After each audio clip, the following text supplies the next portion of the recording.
मित्रांनो, आज मी जे बोलणार आहे ते ऐकून कदाचित काही लोकांना वाईट वाटेल, पण सत्य बोलणं गरजेचं आहे. आपल्या गावात रस्ता नाही, पण आमदाराची जी गाडी आहे ती लाखो रुपयांची आहे. तर हे योग्य आहे का? तर बघा मित्रांनो, आज आपण रोज चिखलातून चालतो. मुलं शाळेत जायला घसरतात. आजारी माणूस रुग्णालयात पोहोचत नाही आणि ते मात्र आरामात एसी गाडीत बसून फिरतात. आपण मत दिले, आपण विश्वास ठेवला, मग आपल्यालाच असा का त्रास? तर बघा मित्रांनो, एक आई पोराला मांडीवर घेऊन चिखलातून चालते. एक शेतकरी सायकल ढकलत-ढकलत दमतो.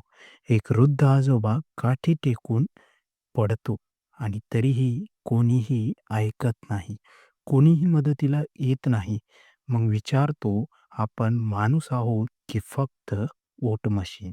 तर बघा मित्रांनो, मीही आपल्याला हा क्वेश्चन करतोय आणि आपल्या सर्वांनाच हा क्वेश्चन पडलेला आहे, की आपण फक्त वोटिंगपुरते मर्यादित आहोत का या तालुक्यासाठी, या जिल्ह्यासाठी, या गावासाठी? तर हा प्रश्न खूप महत्त्वाचा आहे. नेत्यांना प्रश्न विचारायला घाबरायचं नाही मित्रांनो. त्यांची गाडी लाखांची आहे, ठीक आहे. त्यांचं घर मोठं आहे, ठीक आहे. पण आमचा रस्ता तरी बनवा ना.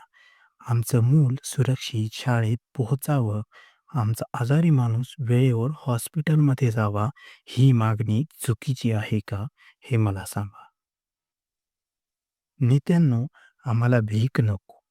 आम्हाला भीक नको. आम्हाला फक्त आमचा हक्क, आमचा अधिकार, आमचा सर्वस्व जे काही आहे ते आम्हाला द्यावं. रस्ता आमचा हक्क आहे, पाणी आमचा हक्क आहे आणि सुखसुविधा ही तुम्ही आम्हाला देणं ही आमचा हक्क आहे. कारण आम्ही तुम्हाला वोट केलेलं आहे.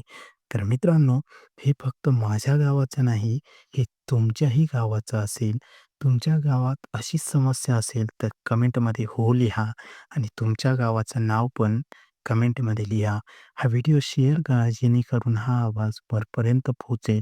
कारण आपण शांत राहिलो तर ते ऐकणार नाहीत आणि आज लाखोची गाडी घेऊन फिरतायत.